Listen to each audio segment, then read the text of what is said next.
وأما بنعمة ربك فحدث. فقال رسول الله صلى الله تعالى عليه وسلم: طلب العلم فريضة على كل مسلم ومسلمة. صدق الله العظيم. الصلاة والسلام عليك يا رسول الله. الصلاة والسلام عليك يا حبيب الله.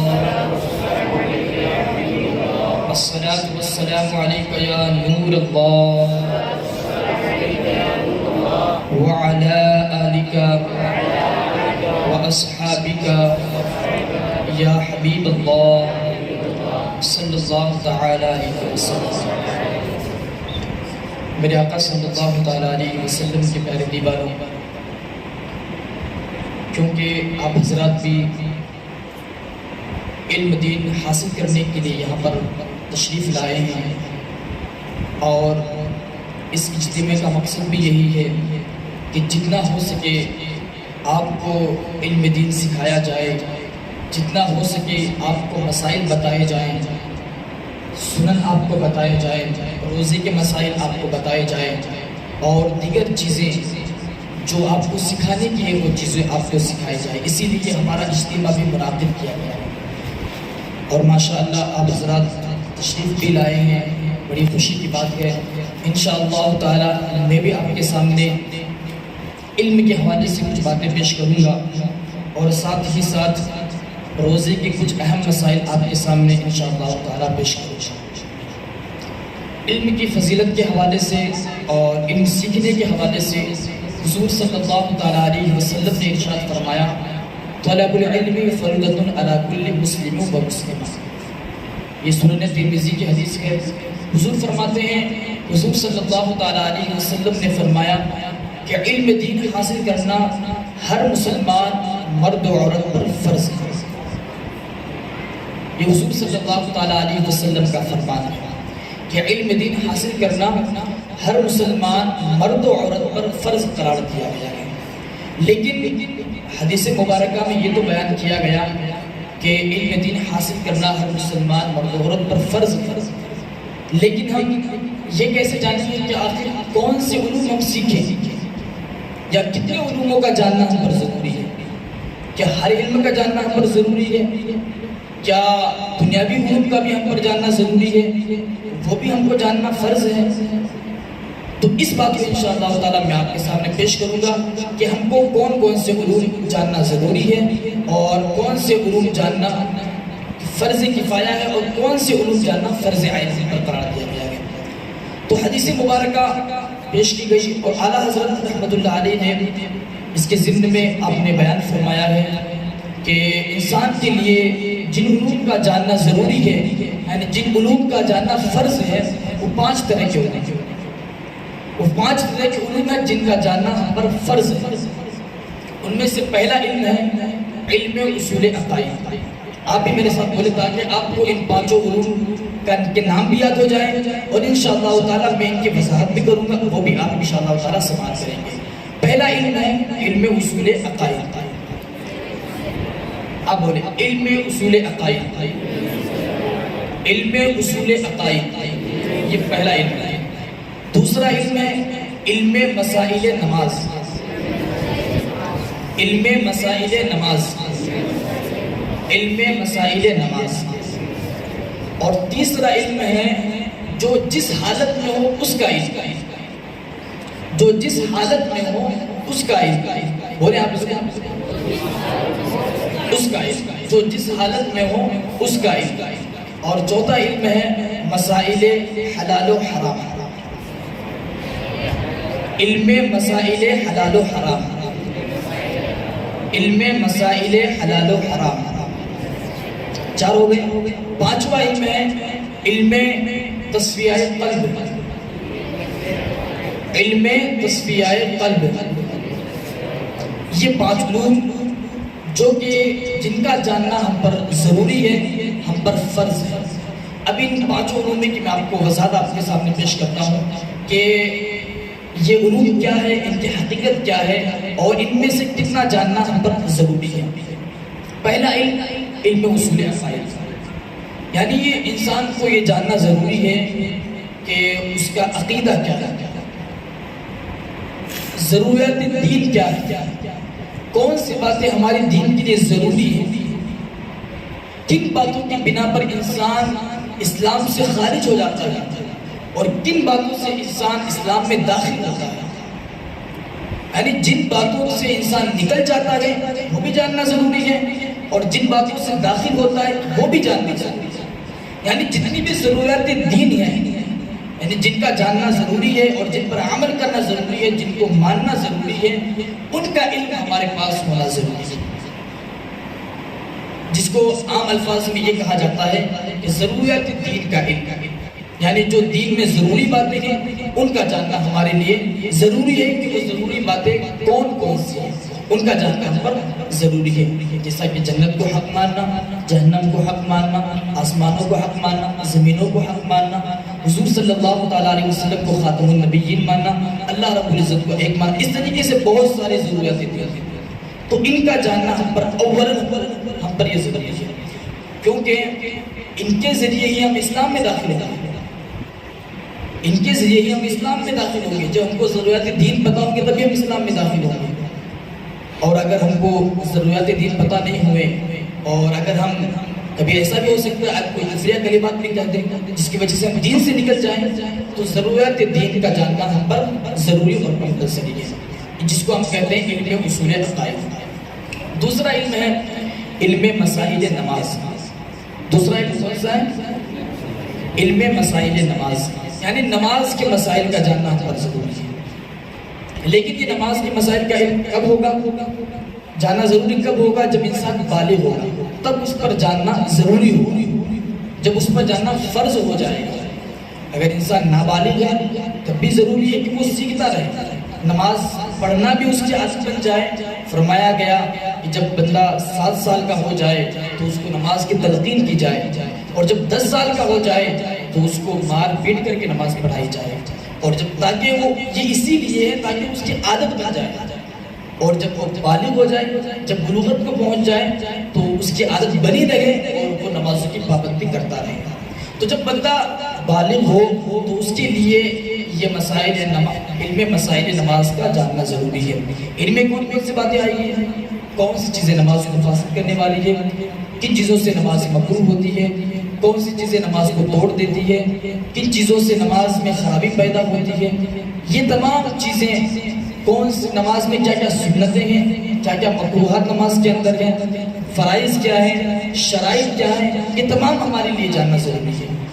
اگر ہم ان چیزوں کو نہیں جانیں گے تو ہماری نماز کو پتہ نہیں کہ ہم نماز صحیح ادا کر رہے ہیں نہیں کر رہے. کیونکہ ہو سکتا ہے کہ ہم کوئی ایسا کام نماز کے اندر کر دیں جو پتہ نہ ہو ہم کو اور وہ ہماری نماز کو فاسد کر دے رہا ہو یا وہ ہماری نماز کو خراب کر دے رہا ہو.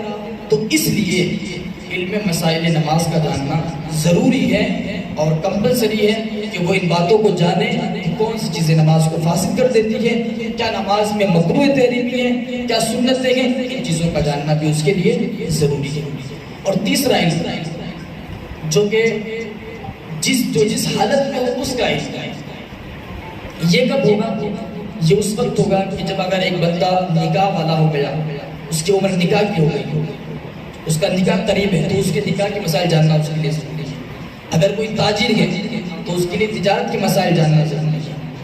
اگر کوئی کسی پر حج فرض ہو گیا، حج کے لیے جانا چاہتا ہے تو اس کے لیے حج کے مسائل جاننا ضروری ہے.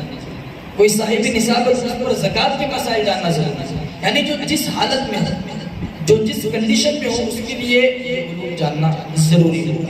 یعنی جو جس حالت میں ہوگا، تاجر ہوگا تو اس کے لیے ضروری ہوگا کہ وہ تجارت کے مسائل جانے. اگر صاحب نصاب ہوگا تو اس پر ضروری ہوگا کہ وہ زکوٰۃ کے مسائل جانے. اسی طریقے سے اگر وہ نکاح والا ہوگا تو اس کے لیے ضروری ہے کہ وہ نکاح کے مسائل جانے، طلاق کے مسائل جانے. غرض کے جو جس حالت میں ہو اس کے لیے اس وقت وہ مسائل جاننا فرض عین قرار پائے گا. اور اس میں ہمارا وہ مسئلہ بھی آ جائے گا، یعنی روزے کے مسائل جاننا. اب جب ہم روزہ رکھنے کے قابل ہو گئے، جب بالغ ہم ہو گئے تو ہم پر ضروری ہے کہ جب ہم روزہ رکھ رہے ہیں تو روزے کے مسائل بھی ہم جانیں. کیونکہ ہو سکتا ہے ہم نے روزہ تو رکھ لیا لیکن ہم روزے میں ان کاموں کو انجام دے دیں جس سے روزہ ٹوٹ جاتا ہے. ہم ایسے کام کر بیٹھے روزے کے اندر ہم کو پتہ نہ ہو جس سے ہمارا روزہ ٹوٹ جاتا ہے. تو ہم پر ضروری ہے کہ ہم اگر روزہ رکھ رہے ہیں تو روزے کے مسائل بھی جانیں، کن چیزوں سے روزہ ٹوٹتا ہے، کن چیزوں سے روزہ مکروہ ہوتا ہے، کون سی چیزیں ہمارے روزے کو خراب کر دیتی ہیں، ان چیزوں کا جاننا بھی ہمارے لیے ضروری ہے۔ اور چوتھا علم ہے جو بڑا اہم علم ہے وہ ہے علم مسائل حلال و حرام۔ انسان کمائی تو انسان کرتا ہے، کسی بھی طریقے سے وہ سوچتا ہے کہ اس کو پیسے مل جائے، کسی بھی طریقے سے کمائی کر لے، کہیں سے بھی پیسے آ جائے، بس اس کی فکر یہ رہتی ہے، لیکن اس کی فکر یہ نہیں رہتی ہے کہ کس طریقے سے میں حلال کماؤں، کس طریقے سے میں حرام سے بچوں اور حلال کمائی کرواؤں۔ اور فرمایا گیا، حرام کے حوالے سے فرمایا گیا، ہمارے مشاہد فرماتے ہیں کہ اگر کسی کے پیٹ میں ایک لقمہ حرام کا جاتا ہے تو 40 دن تک اس کی دعا قبول نہیں ہوتی۔ اللہ اکبر۔ آپ اندازہ لگائیں کہ اگر ہم نے نہ جانے میں ہم نے یہ نہیں جانا کہ کون سی کمائی حلال کی ہے اور کون سی کمائی حرام کی ہے، اور ہم حرام کما رہے ہو اور حرام کھا رہے ہو، تو پھر ہم یہ سوچ لیں کہ ہماری دعائیں، ہماری عبادتوں کا کیا ہوگا۔ پھر ہم یہ شکوہ بھی کرتے ہیں کہ ہماری دعائیں قبول نہیں ہوتی ہے، ہم رب کی بارگاہ میں دعا کرتے ہیں، گڑ گڑاتے ہیں، پکارتے ہیں، رب کی بارگاہ میں دعا کرتے ہیں، تو ہماری دعائیں قبول نہیں ہوتی۔ جب دعا کیسے قبول ہوگی؟ جب ہم حرام کھا کر کے اگر دعا کریں گے تو ہماری دعائیں کیسے قبول ہوگی؟ فرمایا گیا ایک لقمہ حرام کا کھائے تو 40 دن تک دعا قبول نہیں ہوتی۔ تو آپ اندازہ لگائیں اگر کوئی سارے دن، سارے مہینے اگر کوئی حرام ہی کھاتا ہو تو اس کی دعاؤں کا عالم کیا ہوگا۔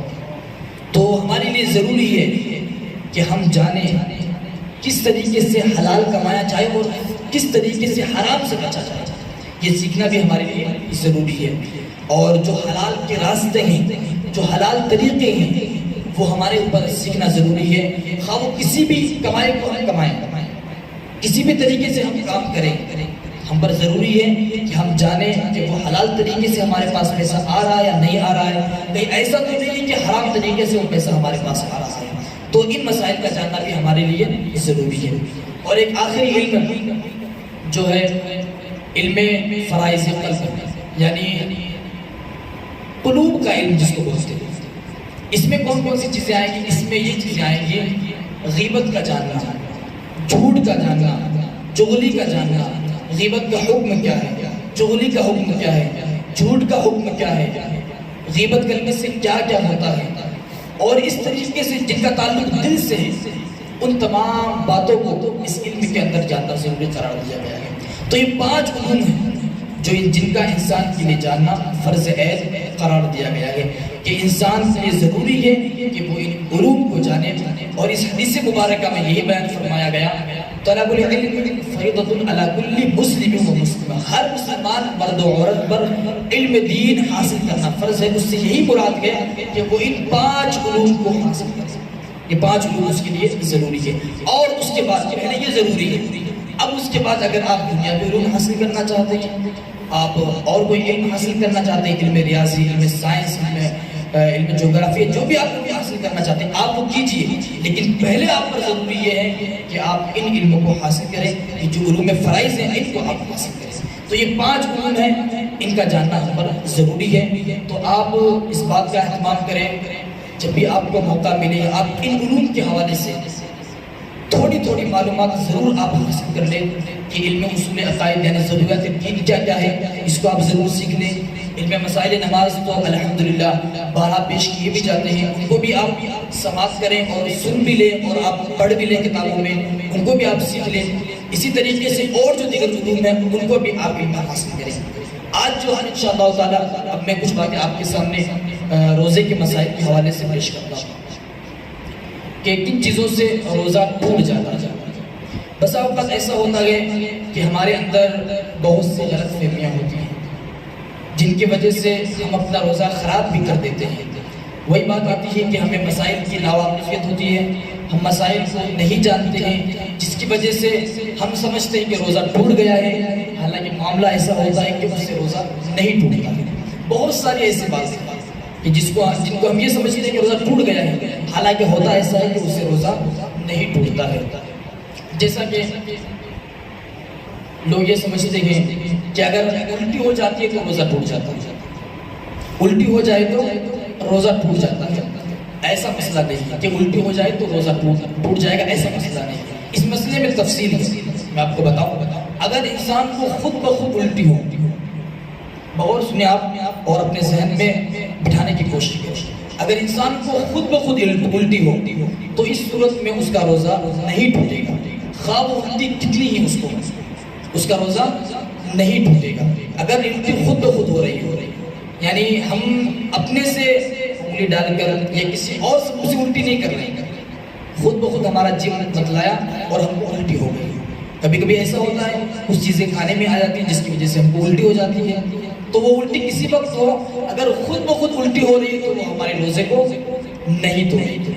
لیکن اگر الٹی ہم نے جان بوجھ کر کی یا انگلی ڈال کر یا کسی اور سبب سے ہم نے الٹی کی، تو اب اس صورت میں مسئلہ یہ ہوگا کہ اگر وہ منہ بھر کے ہیں، اگر وہ منہ بھر کے ہیں تو اس صورت میں ہمارا روزہ ٹوٹ جائے گا، اور جان بوجھ کر کی صورت میں اگر ہم نے الٹی کی تو منہ بھر کی صورت میں ہمارا روزہ ٹوٹ جائے گا۔ اور اسی طریقے سے جب الٹی خود بخود ہو، جب الٹی خود بخود ہو اور اس میں منہ بھر کے آئے، اور منہ بھر کے آنے کے بعد اگر ہم نے کچھ لوٹا لے، کبھی ایسا بھی ہوتا ہے کہ الٹی منہ بھر کے آئی، خود بخود لیکن منہ بھر کے آئی، لیکن ہم نے کچھ الٹی لوٹائی یا چلی گئی واپس اندر، تو اب اس صورت میں روزہ ٹوٹ جائے گا۔ کیونکہ اب اس صورت میں مسئلہ یہ آ رہا ہے کہ ایک باہر کی چیز ہمارے اندر چلی گئی، یعنی الٹی جو باہر نکلنے والی تھی وہ ہم نے اندر لے لیا یا اندر چلی گئی، تو اس صورت میں ہمارا روزہ ٹوٹ جائے گا۔ لیکن خود بخود الٹی آئی اور باہر چلی گئی تو اس صورت میں روزہ نہیں ٹوٹے گا۔ لیکن کچھ لوگ اس میں ڈائریکٹ یہی سمجھتے ہیں کہ بس الٹی ہو گئی تو ہمارا روزہ ٹوٹ گیا، پھر اس کے بعد لوگ اپنے روزے کو جان بوجھ کر پھر کھا پی لیتے ہیں اور اپنے روزے کو ختم کر لیتے ہیں، تو ایسا مسئلہ نہیں ہے۔ اور اسی طریقے سے اگر انجیکشن آپ لگواتے ہیں تو اس سے بھی آپ کا روزہ نہیں ٹوٹے گا، اگر آپ ڈرپ چڑھواتے ہیں تو اس سے بھی آپ کا روزہ نہیں ٹوٹے گا۔ کچھ لوگ اس سے بھی یہ سمجھتے ہیں کہ انجیکشن لگانے سے روزہ ٹوٹ جائے گا، ان سے بھی آپ کا روزہ نہیں ٹوٹے گا۔ اسی طریقے سے مسواک کرنے سے، اگر آپ مسواک کرتے ہیں جس طریقے سے مسواک اور دنوں میں سنت ہے، اس ماہ مبارک میں بھی مسواک سنت ہے، جس طریقے سے اور دنوں میں اس کو کرنا سنت ہے، اس ماہ مبارک میں کرنا بھی اس کا سنت ہے۔ تو اگر اس ماہ مبارک میں کوئی مسواک کرتا ہے تو اس کا روزہ نہیں ٹوٹے گا۔ البتہ اس میں یہ احتیاط ضروری ہے کہ جب مسواک کریں تو جو اس کے ریشے وہ حلق کے نیچے نہیں جانے چاہیے، اگر وہ حلق کے نیچے چلے گئے تو اس صورت میں ہمارا روزہ ٹوٹ جائے گا، کیونکہ وہ جو ریشے ہیں وہ ہمارے حلق کے نیچے چلے گئے، جس کی وجہ سے ہمارا روزہ ٹوٹ جائے گا۔ اور اسی طریقے سے کچھ لوگ یہ بھی خیال کرتے ہیں کہ پچنا لگانے سے، حجامہ لگوانے سے، ان سے بھی روزہ انسان کا نہیں ٹوٹے گا۔ اور اسی طریقے سے بہت ساری ایسی چیزیں ہیں جن کے بارے میں ہم یہ سوچتے ہیں کہ ہمارا روزہ ٹوٹ جائے گا، لیکن اس سے ہمارا روزہ نہیں ٹوٹتا ہے۔ تو آپ یہ سمجھیں کہ کچھ چیزیں ہیں جن کے حوالے سے ہمارے اوپر جاننا ضروری ہے کہ ہم جانیں کہ کون کون سی چیزیں ہیں جو روزوں کو توڑ دیتی ہے اور کون سی چیزیں ہیں جو روزوں کو نہیں توڑتی ہے۔ جیسا کہ میں نے بتایا کہ جب ہم روزہ رکھ رہے ہیں تو ہم پر ضروری ہے کہ ہم روزے کے مسائل بھی جانیں کہ کون سی چیزیں جو روزوں کو توڑتی ہے، کن چیزوں سے روزہ مقبول ہوتا ہے، کن چیزوں سے کون سی چیزیں ہمارے روزے کو خراب کر دیتی ہے، یہ تمام چیزیں ہم پر جاننا ضروری ہے۔ اللہ رب العزت کی بارگاہ میں دعا ہے اللہ تبارک و تعالی ہم سب کو مسائل پر عمل کرنے کی توفیق عطا فرمائے اور فرائض علوم ہم سب کو حاصل کرنے کی توفیق عطا فرمائے۔ السلام علیکم ورحمۃ اللہ تعالی وبرکاتہ۔